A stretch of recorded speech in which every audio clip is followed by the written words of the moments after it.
Hey guys, final గా నేను గోవాకి రీచ్ అయిన తర్వాత మార్నింగ్ బ్రేక్ఫాస్ట్ చేసి ఇంకా స్కూటీ రెంట్ తీసుకొని చక్కర్లు కొట్టేద్దాం అని చెప్పేసి స్కూటీ రెంట్ గా మాట్లాడుకున్నాను. స్కూటీ రెంట్ వచ్చేసి పర్ డే వచ్చేసి 400. మంచితో బేరం ఆడేసి 350కి తెగ్గొట్టేసా.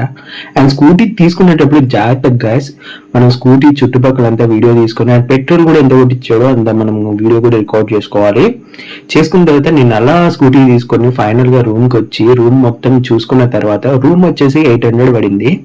సో అటు నుంచి నేను ఇంకా బీచ్ కి వెళ్ళాను, కాలంగట్ బీచ్ కి. బీచ్ కి వచ్చిన తర్వాత నేనేమో జస్ట్ బీచ్ చూసేసి సరదాగా తిరగాను అనుకున్నాను. బట్ ఈ అలాంటి ఇవన్నీ చూసిన తర్వాత నేనేమో షూస్ వేసుకొని ఇలా ఉన్నాను.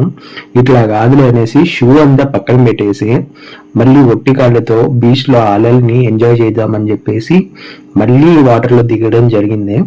దిగిన తర్వాత అలలు అన్ని కూడా నా కాళ్ళకి ఇట్లా వచ్చి వెళ్తుంటే కాళ్ళ కింద ఉన్న మట్టి అంతా తీసుకొని వెళ్ళిపోతుంది.